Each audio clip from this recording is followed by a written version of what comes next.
Hopefully this works. Okay, it's working. Okay, this is part 2. I wanted to tell you more about ADHD, what it is.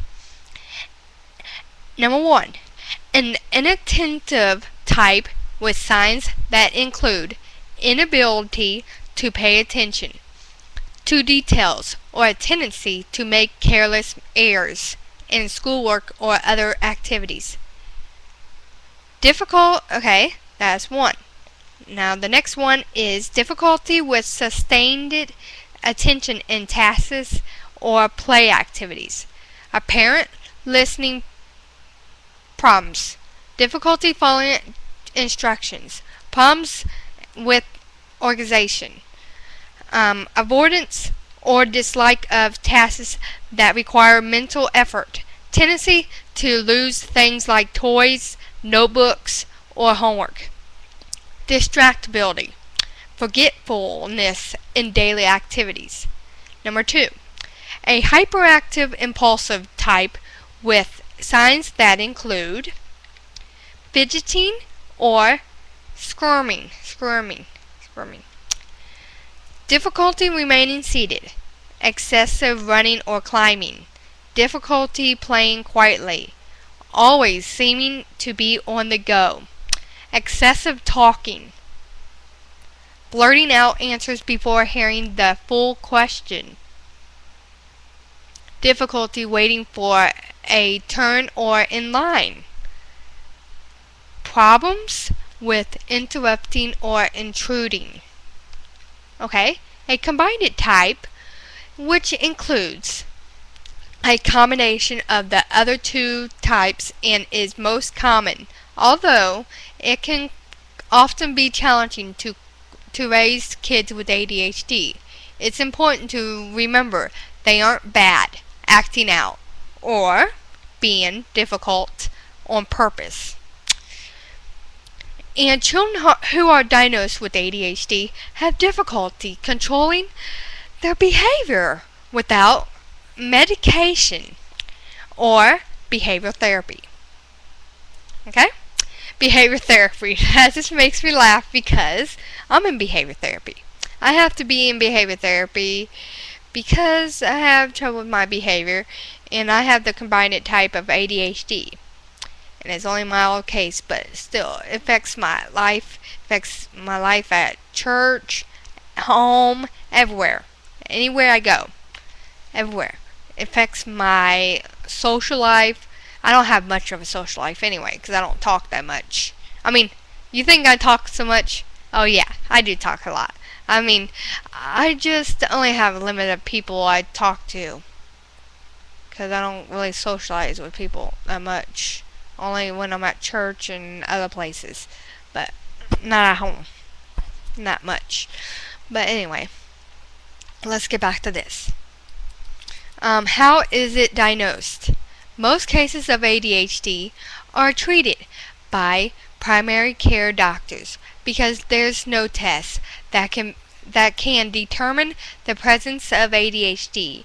A diagnosis depends on a complete evaluation when the diagnosis is in doubt, or if there are other concerns such as Tourette's syndrome, a learning disability, or depression.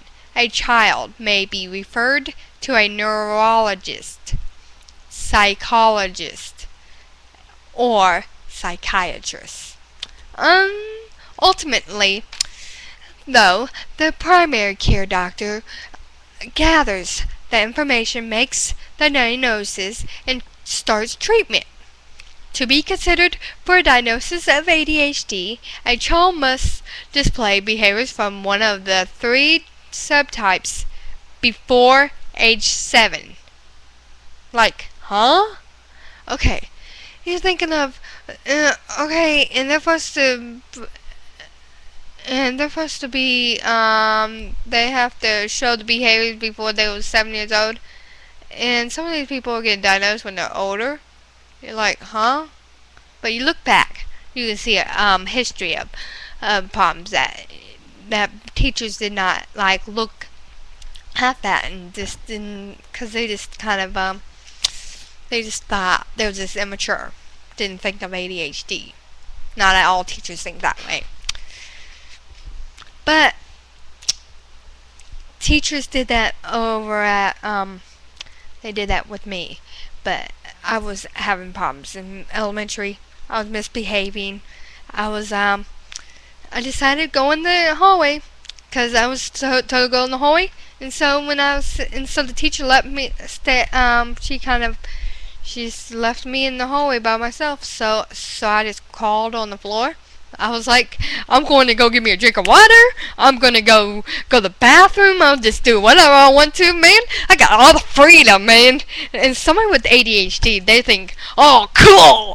Look what I can do. I can just go do what I want to anyway. Like that. But anyway, I shouldn't yell because my mom's kind of busy doing something. And she would probably, don't do that. No, don't do that. Oh, please stop. I'm trying to listen to this one guy that she's talking. She has some meeting thing she's having downstairs. Like, oh boy, give me a break. Wait, what's so important anyway? I'm just kidding. But anyway, and back to this. To be considered for a diagnosis, I'm not sure. Oh yeah, now I know. Okay, I already said that one. These behaviors must be more severe than in other kids the same age. The behaviors must last for at least 6 months. The behaviors must occur in and negatively affect at least 2 areas of a child's life, such as school, home, daycare settings, or friendships.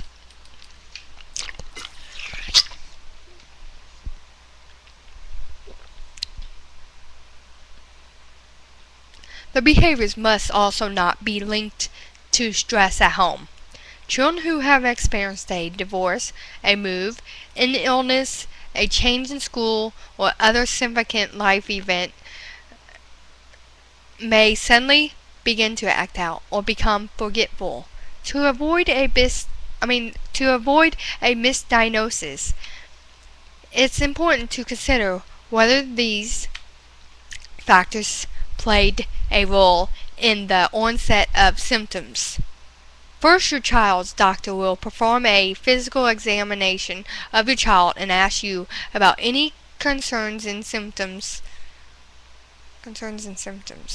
Your child's past health, your family's health, any medications your child is taking, any allergies your child may have, and other issues. This is called the medical history. And it's important because research has shown that ADHD has a strong genetic link and often runs in families. I think my dad has ADHD anyway, but he won't admit it. He gets all mad if I even say that. I know I'm not no doctor anyway. And I have a cousin that's 18 years old, and he has ADHD, and he was diagnosed when he was about 6 or 7 years old. Yeah. He tried Ritalin. He tried all the different medicines you're thinking of. None of them worked. He said, my medicine did it. He blamed everything. He even mooned the teacher. I'm being serious. This crazy boy. This boy nuts for doing that. I wouldn't even done that stuff. And they put him in that class. It was with kids with autism.